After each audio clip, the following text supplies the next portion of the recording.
काश्मीर जो खुद सूरज, थोड़ा जुड़ना पड़ेगा साहब।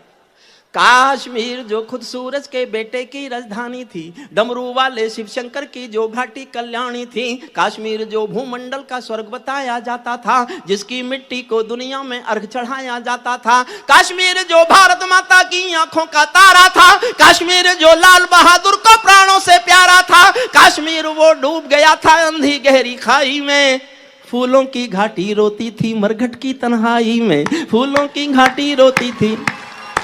देखिए बच्चों तक हो सकता है मेरी बात ना पहुंचे, इन बड़ों तक जरूर पहुंचेगी। मैं उनकी प्रतिक्रिया चाहता हूं, बड़ों के सामने प्रणाम करके पढ़ता हूं।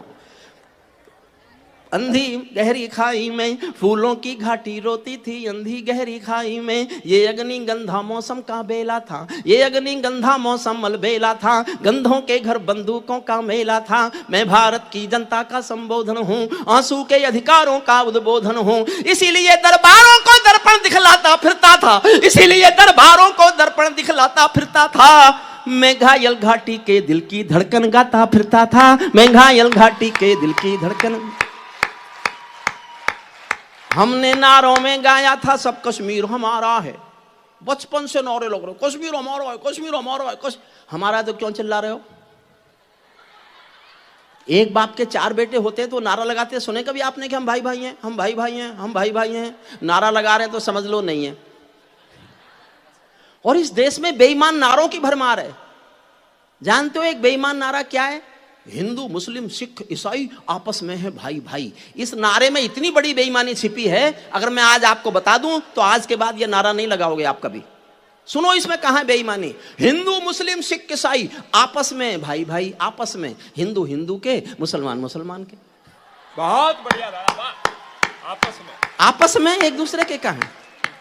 हमने नारों में गाया था सब कश्मीर हमारा है, जब जब हमने नारों में गाया था सब कश्मीर हमारा था। जब जब भी छूकर देखा हिम चोटी में अंगारा था। काश्मीर था जहां तमंचे थे केसर की क्यारी में, काश्मीर था जहां रुदन था बच्चों की किलकारी में। काश्मीर था जहां तिरंगे झंडे फाड़े जाते थे, 47 के बंटवारे के घाव उघाड़े जाते थे। काश्मीर था जहां हौसलों के दिल तोड़े जाते थे। खुदगर्जी में जेलों से हत्यारे छोड़े जाते थे, खुदगर्जी में जेलों से हत्यारे छोड़े जाते थे, खुदगर्जी में जेलों से हत्यारे छोड़े जाते थे। अपहरणों की रोज कहानी होती थी, अपहरणों की रोज कहानी होती थी। धरती मैया पानी पानी होती थी, झेलम की लहरें भी आंसू लगती थी, गजलों की बहरें भी आंसू लगती थी। मैं आंखों के पानी को ललकार बनाता फिरता था, मैं आंखों के पानी को ललकार बनाता फिरता था। मैं घायल घाटी के दिल की धड़कन गाता फिरता था, मैं घायल घाटी के दिल की। काश्मीर था जहां गर्द में चंदा सूरज तारे थे, झरनों का पानी रक्तिम था झीलों में अंगारे थे। काश्मीर था जहां फिजाएं घायल दिखती रहती थीं, गर्म हवाएं घाटी का राशि फल लिखती रहती थीं। काश्मीर था जहां विदेशी समीकरण गहराते थे, गैरों के झंडे भारत की भूमि पर लहराते थे। काश्मीर था जहां हमारा राष्ट्रगान शर्मिंदा था। भारत माँ को गाली देकर भी खलनायक जिंदा था, भारत माँ को गाली देकर भी खलनायक जिंदा था। काश्मीर था, और मैं कितने गुस्से में बोला हूं आप कल्पना नहीं कर सकते, मैं कितने क्रोध में बोलता था। और जो सरकारें थी पिछले 30 सालों की, सब सुनती थी और चुप लगा जाती थी, तब मैं बोलता था। काश्मीर था जहां हमारा राष्ट्रगान शर्मिंदा था, भारत माँ को गाली देकर भी खलनायक जिंदा था। गूंगा बहरापन ओढ़े सिंहासन था, इससे ज्यादा सख्त भाषा कभी बोली नहीं सकता। अगर आपको लगे मैं कितने हौसले से बोलता था तो आपका प्यार मांगता हूं। गूंगा बहरापन ओढ़े सिंहासन था, गूंगा बहरापन ओढ़े सिंहासन था। लूले लंगड़े संकल्पों का भाषण था, फूलों का आंगन लाशों की, फूलों का आंगन लाशों की मंडी था। अनुशासन का पूरा दौर शिखंडी था, मैं इस कोढ़ी कायरता की लाश उठाता फिरता था। मैं घायल घाटी के दिल की धड़कन गाता फिरता था, मैं घायल घाटी के दिल की धड़कन। हमको 2 आंसू नहीं आते थे अनहोनी घटना पर, हमको 2 आंसू नहीं आते थे अनहोनी घटना पर। थोड़ी सी चर्चा होती थी बहुत बड़ी दुर्घटना पर, राजमहल को शर्म नहीं थी घायल होती छाती पर। भारत मुर्दाबाद लिखा था श्रीनगर की छाती पर, मन करता था फूल चढ़ा दूं लोकतंत्र की अर्थी पर। भारत के बेटे निर्वासित हो गए अपनी धरती पर, भारत के बेटे विस्थापित हो गए अपनी धरती पर। वे घाटी से खेल रहे थे गैरों के बलबूतों पर, जिनकी नाक टिकी रहती थी पाकिस्तानी जूतों पर। कश्मीर को बंटवारे का धंधा बना रहे थे वे, जुगनू को बैसाखी देकर चंदा बना रहे थे वे। फिर भी खून स्नेहों को न्योता था दरबारों का, जैसे सूरज की किरणों पर कर्जा हो अंधियारों का, जैसे सूरज की किरणों पर कर्जा हो अंधियारों का। कुर्सी भूखी थी नोटों के। एक नाम आएगा मेरी हर कविता में आता है, उस व्यक्ति का नाम सुनकर मैं राजनीति का एक ही पुरोधा मानता हूं इस देश में। दूसरे हो जाएं तो सलाम, होने की ओर है, हो जाए तो सलाम, लेकिन एक हैं, उनका नाम सुनकर आपके दिल में प्यार की सम्मान की एक भी हिलोर उठे तो तालियों की ऐसी हिलोर उठाना जो जीवन भर मेरे मस्तिष्क में लगे कि मैंने कभी तालियां बजती हुई देखी थी। कुर्सी भूखी थी नोटों के थैलों की, कुर्सी भूखी थी नोटों के थैलों की, कुर्सी भूखी थी नोटों के थैलों की। कुलवंती दासी हो गई रखेलों की, आंगन घाटी हो गई खूनी खेलों की। बहुत जरूरत थी सरदार पटेलों की, बहुत जरूरत थी सरदार पटेल। वाह, ये वीडियोग्राफर और क्या नजारा है। ये जीवन भर उतना जल्दी दादा शेखावाटी किया, अद्भुत। ये बड़े बुद्धिजीवी लोगों की ये गड़गड़ाहट, एक और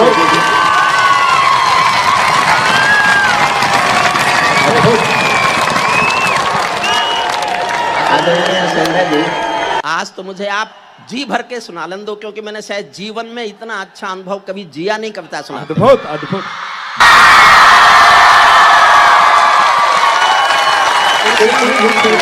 सल्यूट करता हूं, आपका अभिवादन करता हूं। दादा एक विनम्र निवेदन और करूं, ये उम्र में छोटे हो सकते हैं पर बुद्धिजीवी इतने हैं, एक एक शब्द आपका समझ रहे हैं। आप समझ रहे हो तो एक बार आकाश भर तालियों से होने पर।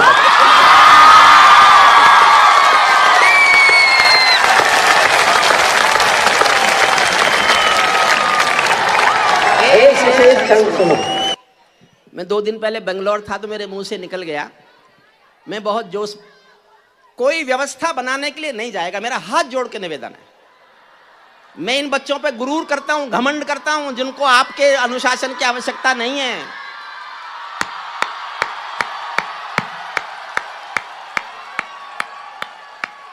हरिओम पमार के कविता पढ़ते समय अगर सुनने वालों के लिए अनुशासन बनाने के लिए किसी और की जरूरत पड़ेगी तो मेरा कविता सुनाने का वो आखिरी दिन होगा, उसके बाद कवि सम्मेलन नहीं पढ़ूंगा। कोई व्यवस्था मत, सब सुनने के लिए बैठ जाइए। आदरणीय आप भी बैठ, प्लीज, मेरा निवेदन है आपसे। पत्रकार भाइयों से, कैमरामैनों से सबसे माफी मांगता हूं, उनको असुविधा हो रही होगी, लेकिन मेरा अनुरोध है पीछे से आपको एक को भी अगर मैं नहीं दिखता आपके कारण तो उसका जो, उसके मन का जो क्रोध है वो, उसका पाप मुझे लगेगा। सुनिए मन से। बेंगलोर में था, मेरे मुंह से निकल गया कि मैं एक बहुत जोश में छंद पढ़ूंगा, और मैं देखना चाहता हूं कि मैंने ज्यादा जोश में पढ़ा या आपने ज्यादा जोश में सुना। फिर मेरे मुंह से यह भी निकल गया कि मैं आज हार के जाना चाहता हूं। मैं चाहता हूं जितने जोश में मैं पढ़ूं उससे ज्यादा जोश में आप सुने। आज यही अनुरोध मैं यहां प्रिंस एजुकेशन हब में कर रहा हूं। मैं जितने जोश में पढ़ूं उससे ज्यादा जोश में आप पढ़ना। मैं चाहता हूं मैं यहां से हार के जाऊं, और महेंद्र धनवाजी इसी में मेरी जीत है कि आप जोश में इतना सुने कि मेरी हार हो जाए। सुनिए। जब चौराहों पर हत्यारे महिमा मंडित होते थे, जब चौराहों पर हत्यारे महिमा मंडित होते थे, भारत मां की मर्यादा के मंजर खंडित होते थे, जब कृष भारत के नारे थे गुलबर्गा की गलियों में, शिमला समझौता जलता था बंदूकों की नलियों में, तो केवल आवश्यकता थी हिम्मत की खुददारी की, तो केवल आवश्यकता थी हिम्मत की खुददारी की। 56 इंची सीने से ही आशा थी दमदारी की, संविधान को बदल दी। आगे देखना चाहता हूं, मुझे हराना जोश में, मैं हार के जाना चाहता हूं। 56 इंची सीने से ही आशा थी दमदारी की, संविधान को बदल दिया है घाटी गैर नहीं होगी, जहां तिरंगा नहीं मिलेगा उनकी खैर नहीं होगी, जहां तिरंगा नहीं मिलेगा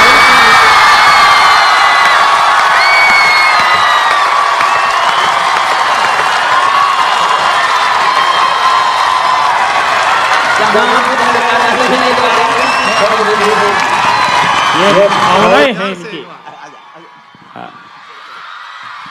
हमारे तमाम चैनलों से जुड़े हैं। सीपी भाजपा भाई इनकी तालियों को लेकर कैमरा घुमाएं, स्वागत। ताली वाली ले जाओ बस। जहाँ तिरंगा नहीं मिलेगा, जिनको भारत की धरती ना भाती हो, जिनको भारत की धरती ना भाती हो, भारत के झंडों से बदबू आती हो, जिनको भारत की धरती ना भाती हो, भारत के झंडों से बदबू आती हो, जिन लोगों ने माँ का आंचल फाड़ा हो, दूध भरे सीने में चाकू गाड़ा हो, मैं उनको चौराहों पर फांसी चढ़वाता फिरता था, मैं घायल घाटी के दिल की धड़कन गाता फिरता था, मैं घायल घाटी के दिल की धड़कन। अंतिम छंद सुनिए इस कविता का, अंतिम छंद। अमरनाथ को गाली दी थी भीख मिले हथियारों ने। वाह। अंतिम छंद सुनिएगा, बहुत कितनी प्रशंसा करूं सचमुच। अगर मेरे पास जीवन का कोई, मैंने जीवन में कभी भी गलती से भी मुझसे कोई पुण्य हो गया हो, तो मैं उस पुण्य के बदले इस प्रिंस एजुकेशन हब को सौंपता हूं उस पुण्य के सारे फल, कि ये आप अपने बच्चों को। और हरीश भाई आपका भी आजीवन आभारी रहूंगा। मैं गुरु कृपा में आया था 8-9 साल बाद पहले जी, उसके बाद 8-9 साल बाद बुलाया। हाँ, तब जो ये अवसर हमें रामोतार जी डूडी ने दिया था नहीं, दादा, नहीं, वो भी बैठे हैं जी। उनका बहुत बहुत आभार, जिन्होंने भी अवसर दिया। लेकिन इस सीकर की एजुकेशन सिस्टम बहुत आगे चला गया, लेकिन आर्थिक स्थिति सुधरने में 9 साल लगे।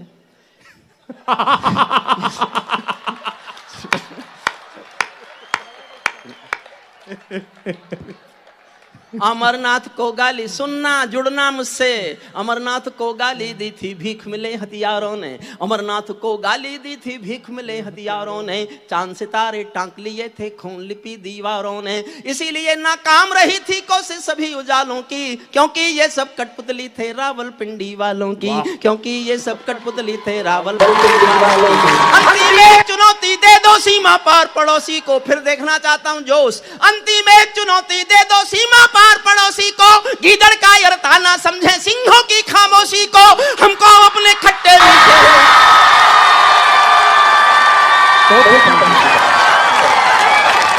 गीदड़ का यरता ना समझे सिंहों की खामोशी को, हमको अपने खट्टे मीठे बोल बदलना आता है, हमको अब भी दुनिया का भूगोल बदलना आता है।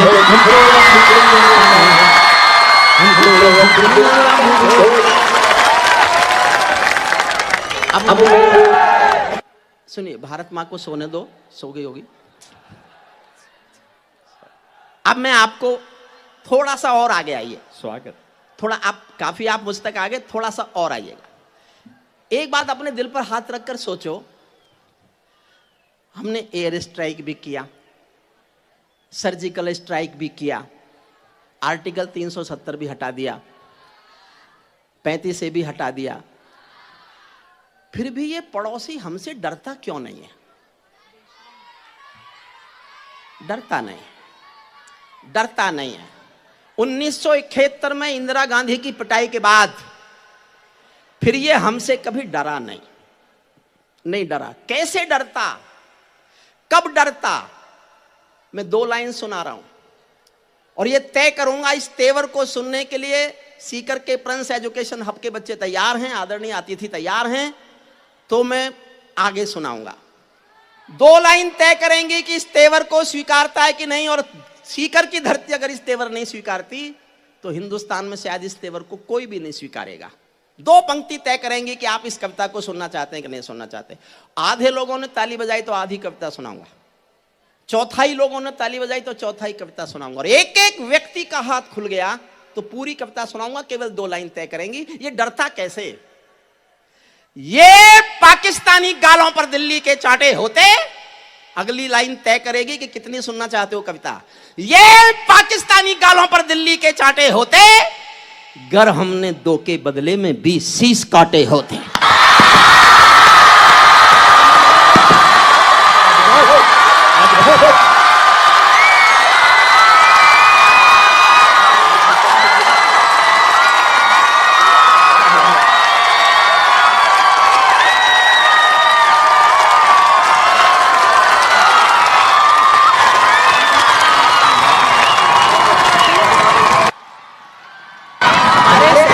सर काटा गया।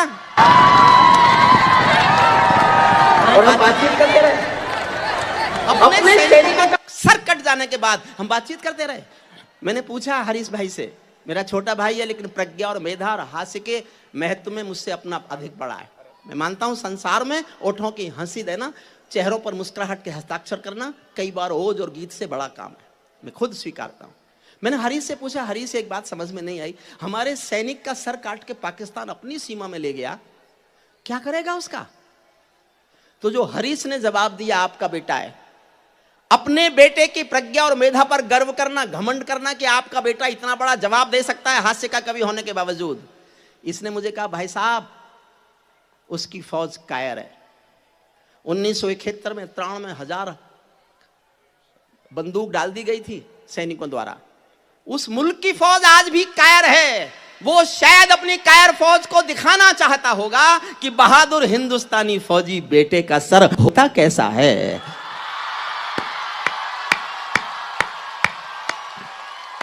दिखाना चाहता हूं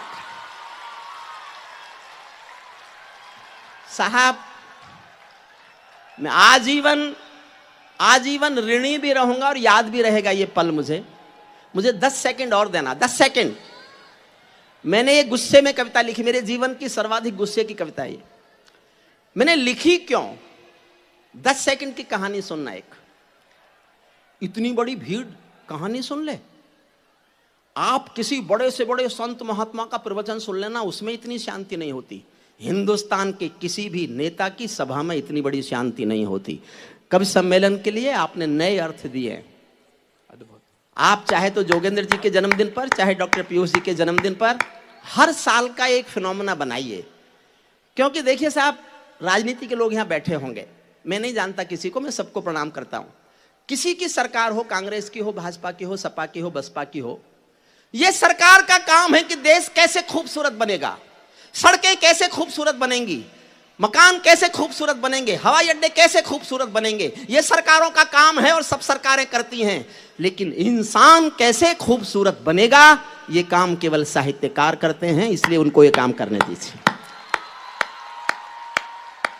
देश का विकास सरकार करती है, आदमी का विकास साहित्य करता है, उर्दू का अदब करता है, हिंदी का साहित्य करता है।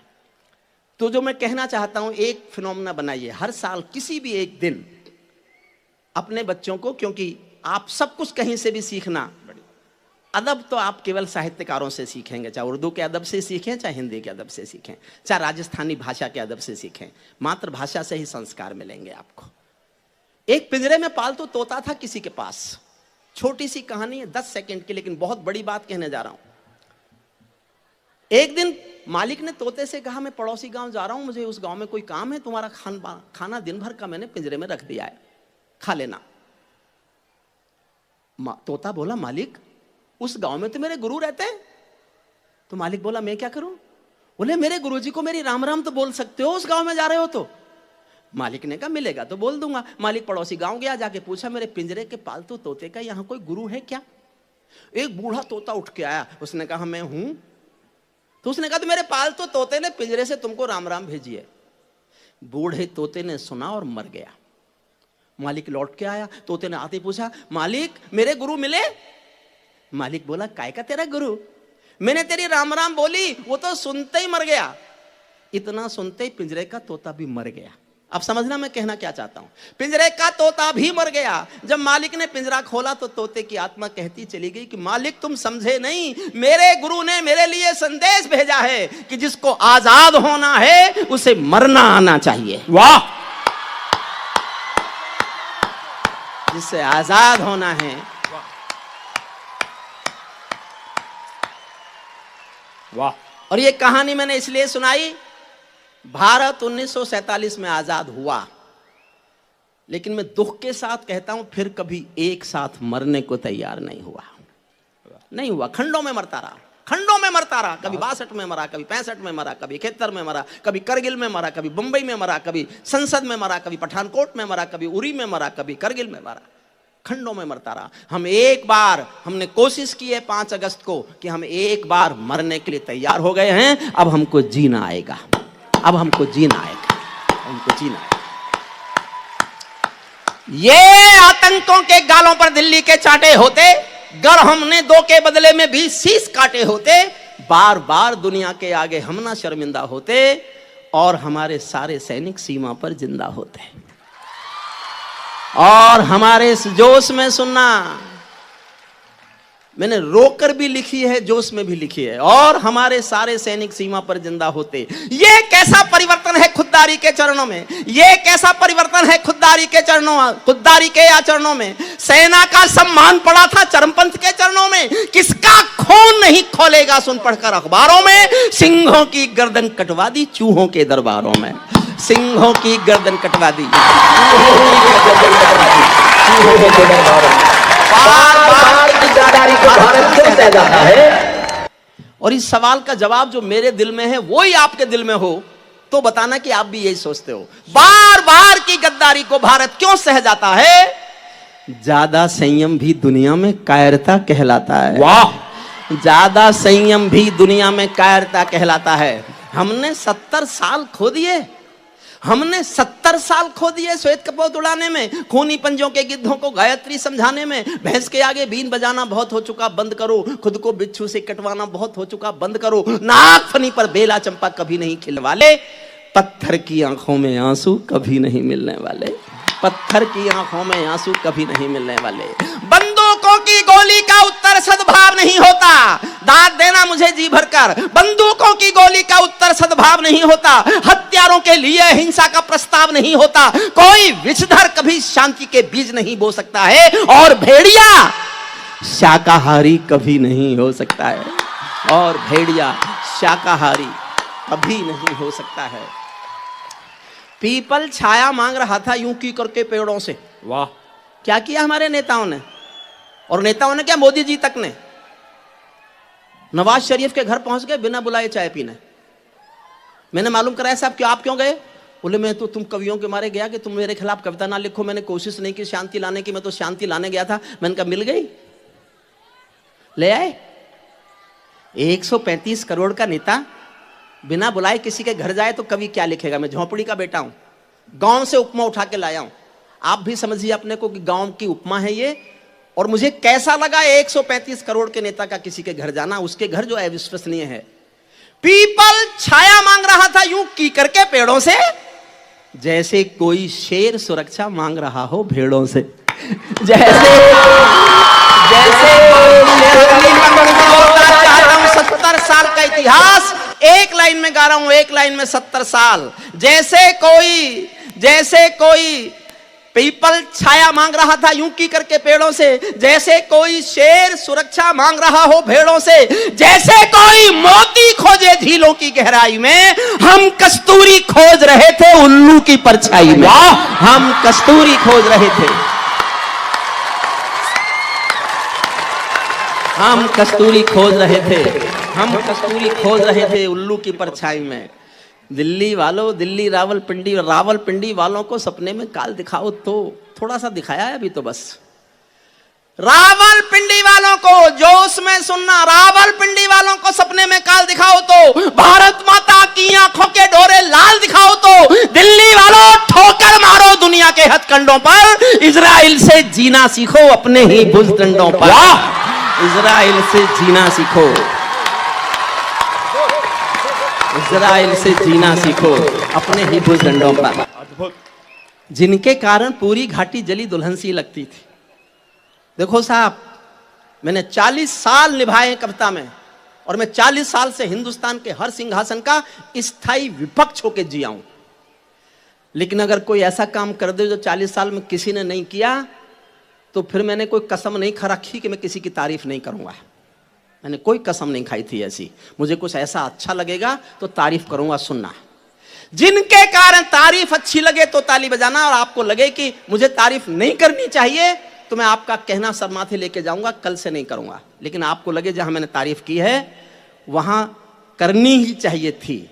जिनके कारण पूरी घाटी जली दुल्हन सी लगती थी, जिनके कारण पूरी घाटी जली दुल्हन सी लगती थी, पूनम वाली रात चांदनी चंद्र ग्रहण सी लगती थी, जिनके कारण मां की बिंदी दाग दिखाई देती थी, वैष्णो देवी मां के घर में आग दिखाई देती थी, उनके पैरों बेड़ी जकड़ी गई बधाई देता हूं, उनके फन पर एड़ी रगड़ी गई बधाई देता हूं। वाह! उनके फन पर एड़ी रगड़ी गई बधाई,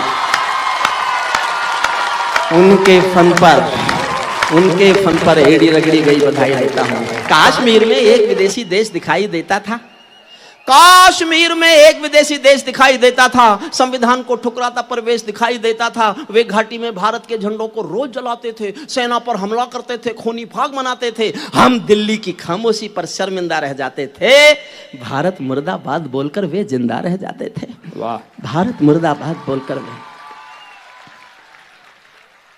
और मैंने, अब तो मौसम बदल रहा है, पहले लिखा था, मुझे पता चला है कि आदरणीय सुंडा जी के पिताश्री सेना में रहे। 2 लाइन पढ़ता हूं। सेना पर पत्थरबाजों को कोई इतना बतला दो, अगर ये पहले बतला देते तो कोई पत्थर ही नहीं उठता। अगली पंक्ति समझ जाओ तो दाद देना। मैं चाहता हूं कि आपका ज्ञान, आपसे नहीं कह रहा हूं साहब, आप बच्चों से कह रहा हूं, बच्चे समझ जाए मैं कहना क्या चाहता हूं तो शायद उनका मन उठे। सेना पर पत्थरबाजों को कोई इतना बतला दो, ये गांधी के गाल नहीं है, उनको इतना समझा दो। वाह! ये गांधी के गाल नहीं है, ये गांधी के गाल नहीं है। बर्मा बांग्लादेश तलक सीमा पर ऐंठे रहते थे, बर्मा बांग्लादेश तलक सीमा पर ऐंठे रहते थे, और हमारे नेता चूड़ी पहने बैठे रहते थे। दिल्ली डरी डरी रहती थी, दिल्ली डरी डरी रहती थी पाक चीन की बॉर्डर पर, सेना बांधे हाथ खड़ी रहती थी किसके ऑर्डर पर। दुनिया को एहसास कराया हम निर्णय ले सकते हैं, हम भी ईंटों का उत्तर अब पत्थर से दे सकते हैं। हमने वक्त बदलना सीखा डरते डरते जीने का, दुनिया को एहसास कराया 56 इंची सीने का, दुनिया को एहसास कराया, दुनिया को एहसास कराया 56 इंची सीने का। सैनिक अपने प्राण गंवाकर देश बड़ा कर जाते हैं। फौज के कुछ लोग यहां बैठे हों, जो लोग सेना में जाना चाहते हैं, उनके लिए मेरे पास जो सबसे अच्छा मेरे दिल का है वो कहना चाहता हूं। भगवान राम हमारे रक्षक हैं, होंगे, मैंने नहीं देखे। भगवान कृष्ण हमारे रक्षक हैं, होंगे, मैंने नहीं देखे। मैंने अपने जो रक्षक देवता देखे हैं, ये रक्षक देवता वो फौजी हैं जो वर्दी पहनकर सीमा पर हमारी रक्षा के लिए खड़े हैं। ये हमारे रक्षक देवता हैं, मैं इनको सैल्यूट करता हूं, ये हमारे रक्षक देवता है। 2 बातें बताता हूं, अगर मुझे प्यार करते हो, थोड़ा सा भी आपके दिल में मेरे लिए प्यार जगाए तो मेरे 2 निवेदन मानना।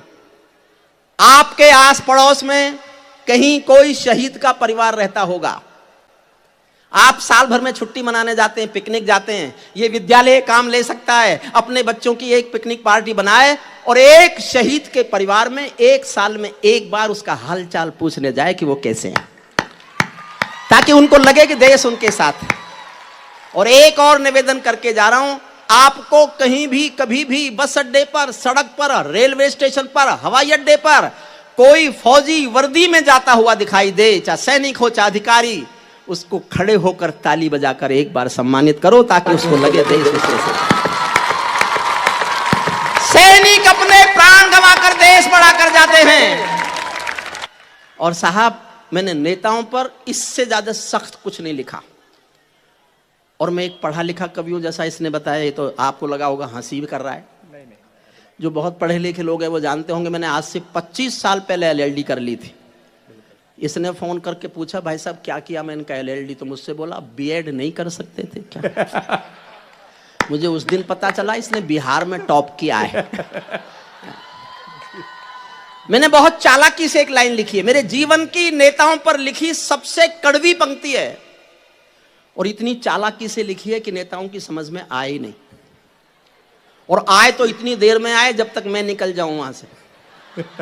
आप सब सोचना दिल पर हाथ रखकर, क्या इससे सख्त कोई बोल सकता है, और क्या इतनी चालाकी से कोई बोल सकता है? सुनना, सैनिक अपने प्राण गंवाकर देश बड़ा कर जाते हैं। आप समझ जाओ कि इससे ज्यादा सख्त में नेताओं से कुछ कह नहीं सकता, तो मेरा हौसला बढ़ाना। सैनिक अपने प्राण गंवाकर देश बड़ा कर जाते हैं, बलिदानों की बुनियादों पर राष्ट्र खड़ा कर जाते हैं। जिनको मां के बलिदानी बेटों से प्यार नहीं होगा, उन्हें तिरंगे को लहराने का अधिकार नहीं होगा, उन्हें तिरंगे को लहराने का, उन्हें तिरंगे को। उन्हें तिरंगे को लहराने का अधिकार नहीं होगा। सिंहासन के माने होते हैं सिंहों का आसन हो, कायरता से दूर अटल संकल्पों का अनुशासन हो। राजमहल के आचरणों की गंध हवा में जाती है, राजा कायर हो तो बिल्ली सिंहों को धमकाती है। भारत एक अखंड राष्ट्र है, सवा अरब की ताकत है, कोई हम पर आंख उठा ले किसकी भला हिमाकत है। धरती अंबर और समंदर को ये भाषा समझा दो, दुनिया के हर पंच सिकंदर को ये भाषा समझा दो। अब खंडित भारत माँ की तस्वीर नहीं होने वाली, कश्मीर किसी के अब्बा की जागीर नहीं होने वाली। कश्मीर किसी के अब्बा की, कश्मीर किसी के अब्बा की जागीर।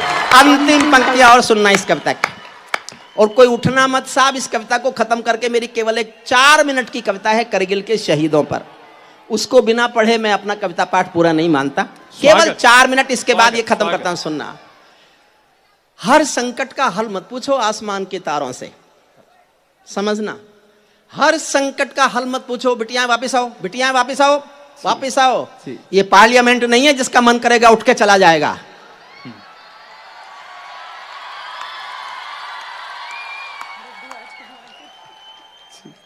स्वागत। गौरी सीखो, एक उम्र लगती है सीखने में, मेरी 3 लगी हैं।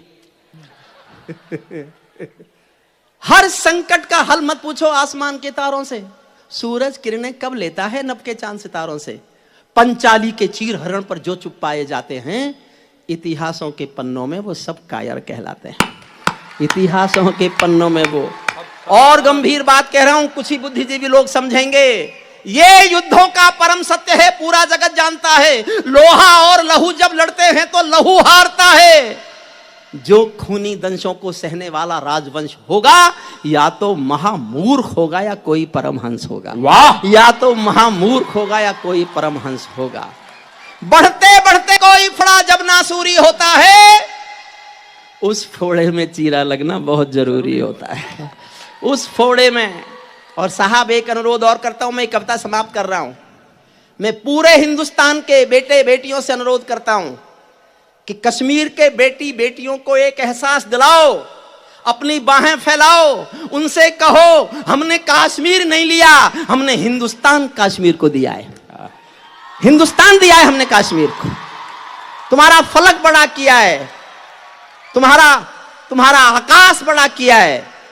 हम तुमसे उतना ही प्यार करते हैं जितना हिंदुस्तान के किसी भी बच्चे से करते हैं, और तुमको ज्यादा करेंगे, और इतना करेंगे कि पीओके के लोग कहेंगे कि अब हम भी हिंदुस्तान के साथ चलेंगे। ये होगा राष्ट्र, ये होगा। बढ़ते बढ़ते कोई फोड़ा जब नासूरी होता है। मैं अंतिम पंक्तियां बोल रहा हूं साहब, और ये कहने की बहुत मजबूरी है। हरीश, तुमको समर्पित करता हूं। तुम्हारे इस प्यार को, लाड़ को तुमने कविता के संस्कार अपने शेखावाटी के अंचल में बोए, इसके लिए तुमका श्रेय जाता है, इसका श्रेय तुमको जाता है। बढ़ते बढ़ते कोई फोड़ा जब नासूरी होता है, उस फोड़े में चीरा लगना बहुत जरूरी होता है। अर्ध सदी की सब भूलों का समाधान हो जाने दो, सब समझौते मरे पड़े हैं पिंडदान हो जाने दो। पर्वत को बाजू में तोलो, शोले भरो निगाहों में, आंसू की पूजा मत करना बलिदानों की राहों में। तुम भी सीमा रेखा तोड़ो, आगे बढ़ जयनाद करो। 48 में खोया था जो कश्मीर आजाद करो। 48 में खोया था जो, 48 में खोया। बहुत बहुत धन्यवाद। 4 मिनट और दे दीजिए।